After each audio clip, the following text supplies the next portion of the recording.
Halo Katuluh nih, kembali bersama Zoe di sini. Hantu Jawa kuno adalah sebuah entitas spiritual yang memiliki peran khusus dalam pandangan dunia dan kehidupan sehari-hari masyarakat Jawa pada masa kuno. Hantu-hantu Jawa kuno memiliki beragam bentuk, karakteristik, dan sifat.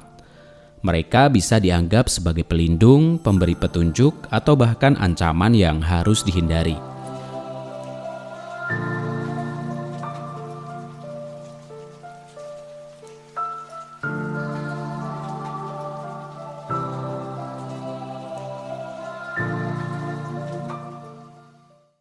Dening sepayung agung sun panahaken ana ing lesus dadi udan katimpa wong sajagat jin setan sato galak padha tutut katiban mantra asih sapada kuwi ora asih marang aku gunung sun wateken gugur sekurasa.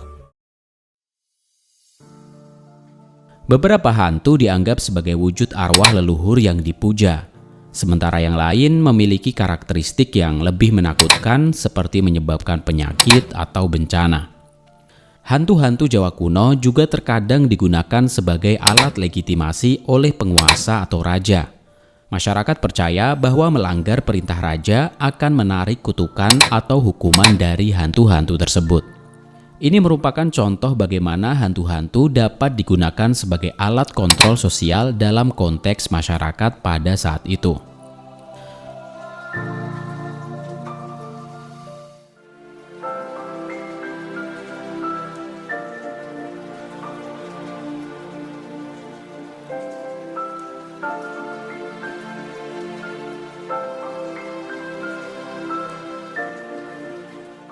Melacak akar budaya suatu wilayah atau daerah adalah seperti membuka jendela ke dunia yang penuh dengan cerita-cerita menarik.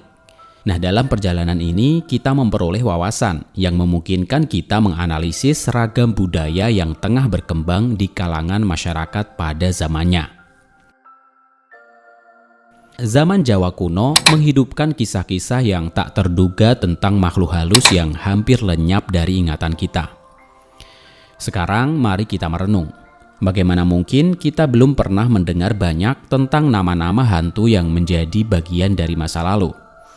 Penelusuran ini membawa kita ke relief-relief dinding candi yang menjelma sebagai jendela untuk melihat zaman yang sudah terlampaui. Nama-nama hantu ini juga terperinci dalam manuskrip-manuskrip kitab Jawa kuno. Dalam dunia masyarakat Jawa kuno, hantu bukanlah sekedar mitos belaka. Mereka adalah ciptaan budaya yang dipersepsikan sebagai entitas dengan energi negatif, mampu memicu kematian lewat bencana, wabah, pandemi, dan penyakit. Bahkan ada yang percaya bahwa hantu itu mampu mendorong seseorang hingga mengalami kegilaan. Salah satu nama yang mencuat adalah hantu Kalika, yang konon pernah merasuki dan menghantui Dewi Kunti. Zaman Jawa kuno mengeksplorasi dua jenis hantu yang unik. Yang pertama, hantu yang muncul sebagai hasil dari warisan budaya.